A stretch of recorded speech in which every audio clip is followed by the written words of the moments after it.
नमस्कार, मी राहुल आवटे. आपण पाहत आहात स्वराज्य वार्ता, आवाज जनसामान्याचा. वारंवार शिक्षकांना सांगूनही आता ही नवीन इमारत आहे आणि आपण ती जे काय स्वच्छता काय आहे तिची त्या नवीन इमारतीमध्ये किती घाण झालेली आहे ती सुद्धा पाहणार आहोत. आता आपण स्वच्छालय बघूया.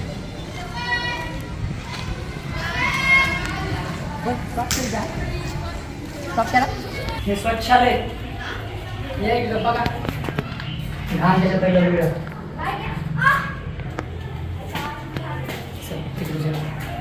स्वच्छता फरशी आहे, स्टाईल आहे, सर्व आहे, जाळे आलेले आणि स्वच्छता कसली नाही पाहू शकता.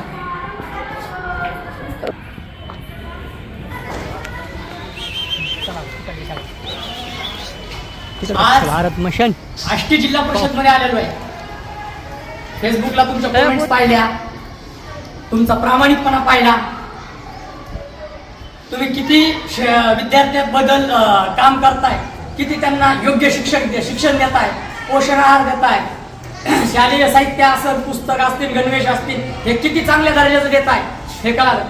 आज नवीन इमारत आहे, नवीन इमारत, तर आमच्या शिक्षकाला तिला स्वच्छता करायला वेळ नाही, पाहू शकता. आणि खाली पण आपण पाहणार आहोत, इकडं पण पहा, नवीन इमारत आहे आणि कसलीही स्वच्छता नाहीये. विद्यार्थ्यांच्या भविष्याशी, त्यांच्या आरोग्याशी खेळ चालू आहे.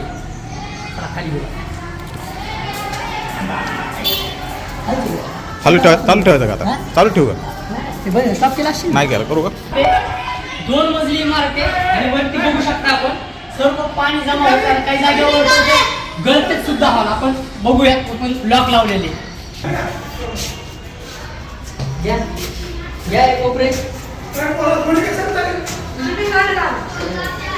मुलाखत द्या, ती गंमत नाही, इथं सगळं घाण झालेली आहे.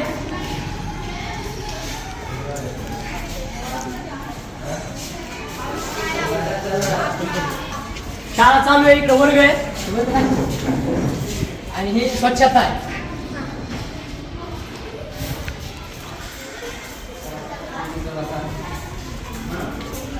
नमस्कार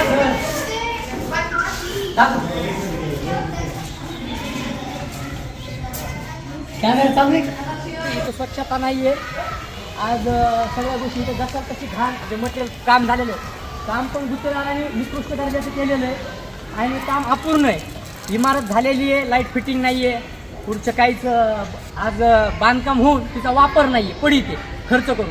आणि हे वारंवार मुख्याध्यापक असतील यांना सांगूनही स्वच्छता नाही आहे, काही नाही आहे.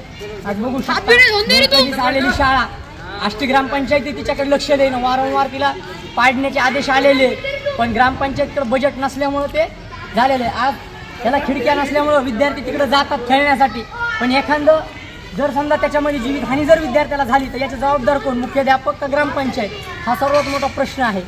आणि वारंवार शिक्षकांना सांगूनही, सूचना देऊनही जर त्या बदलत नसतील, शिक्षकांनी स्वच्छ राहण्याचं विद्यार्थ्याला शिकवतात, खरं बोलण्याचं शिकवतात, मग आज वस्तुस्थिती ह्या शाळेमध्ये कोणी शिक्षकच खरं बोलना.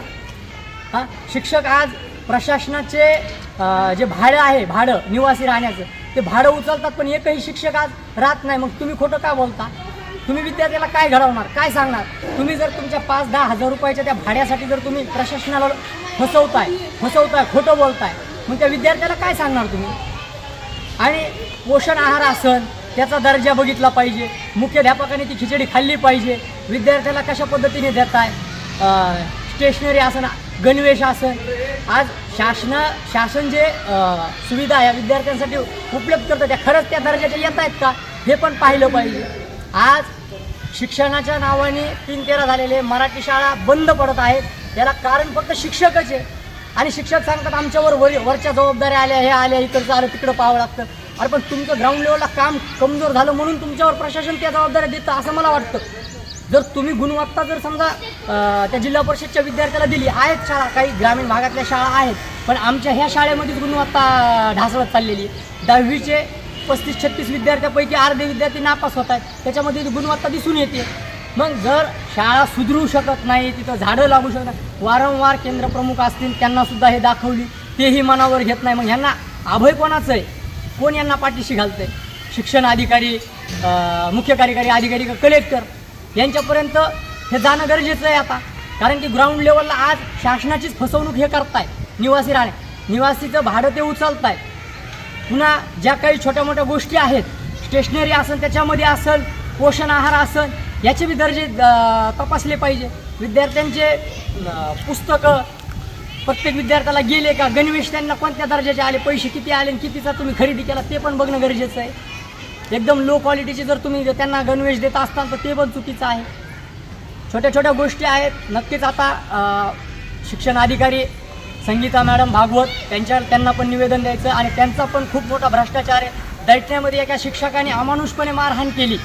विद्यार्थ्यांसाठी फिल्टरचा प्लॅन्ट आहे, फक्त व्यवस्थेअभावी हा पडू नये.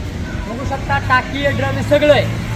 सगळ्या गोष्टी असताना फक्त मुलांना फिल्टरचं पाणी देत आहेत, पण बाहेरून आणून देत आहेत. पण प्रशासनाने जे फिल्टर दिलेलं आहे, उर्दू शाळा आहे, विद्यार्थी आजच कम्प्युटरचं आजच त्यांना म्हणजे आम्ही तिकडं व्हिजिट करताना त्यांना आज शिकवायला चालू केलं. म्हणजे खऱ्या अर्थाने त्यांना कम्प्युटर काय आहे, CPU कशाला म्हणतात, मॉनिटर कशाला म्हणतात,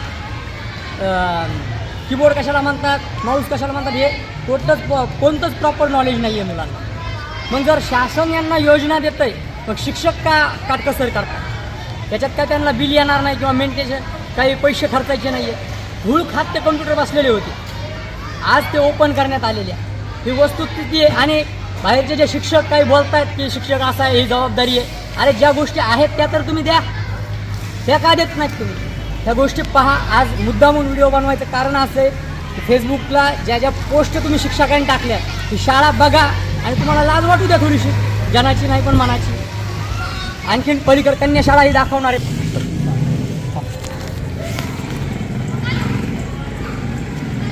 आता हे अंगणवाड्या आहेत, अंगणवाड्या.